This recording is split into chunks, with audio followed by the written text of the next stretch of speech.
இங்கே ஒரு பையன் அவன் அப்பா கிட்ட வாழ்க்கையோட மதிப்பு என்னன்னு கேட்டான். அதுக்கு அவங்க அப்பா அவன்கிட்ட ஒரு கலர்ஃபுல்லான கல்லை கொடுத்து, இது கொண்டு போய் மார்க்கெட்டில் இருக்க யாராச்சும் கிட்ட காமிச்சிட்டு வித்துட்டு வா.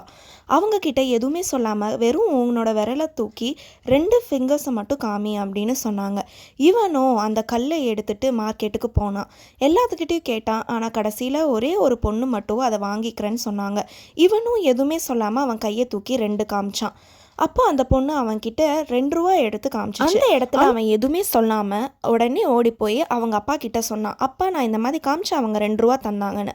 அதுக்கு அப்பா, இப்போ ஒரு மியூசியம்க்கு போ, அங்கே யாராச்சும் கிட்ட இதை வித்துட்டு வான்னு சொன்னார். அந்த மியூசியமில் ஒரு வயசான தாத்தாவை பார்த்து மறுபடியும் எதுவுமே சொல்லாமல் 2ன்னு அவன் கையை தூக்கி காமிச்சான்.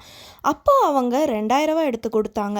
இவன் எதுவுமே சொல்லாமல் அந்த இடத்த விட்டு உடனே ஃபாஸ்ட்டாக ஓடி போய் அவங்க அப்பா கிட்ட, இந்த மாதிரி மியூசியம் போனேன், அங்கே 2000 ரூபா கொடுத்தாங்கப்பா அப்படின்னாங்க. அப்புறம் இப்போது அந்த கல்லை எடுத்துட்டு ஒரு கல் வியாபாரிக்கிட்ட போன்னு சொன்னான்.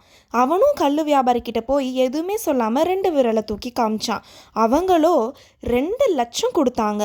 இவன் உடனே ஓடி போய் அவங்க அப்பா கிட்ட, அப்பா அப்பா என்ன நடந்துச்சுன்னு உங்களுக்கு தெரியுமா, அவங்க 2 லட்சம் கொடுக்குறேன்னு சொன்னாங்கப்பா அப்படின்னாங்க. இதுக்கு அவங்க அப்பா, பாத்தியா, இதுதான் நம்ம வாழ்க்கையோட மதிப்பு. நம்ம எங்கே இருக்கணும்னு நம்ம தான் முடிவு செய்யணும். நமக்கான கரெக்டான இடத்த அதில் தான் பயணிக்கணும்னு சொன்னார். இந்த ஸ்டோரி பிடிச்சிருந்துச்சுன்னா மறக்காமல் லைக், ஷேர், சப்ஸ்கிரைப்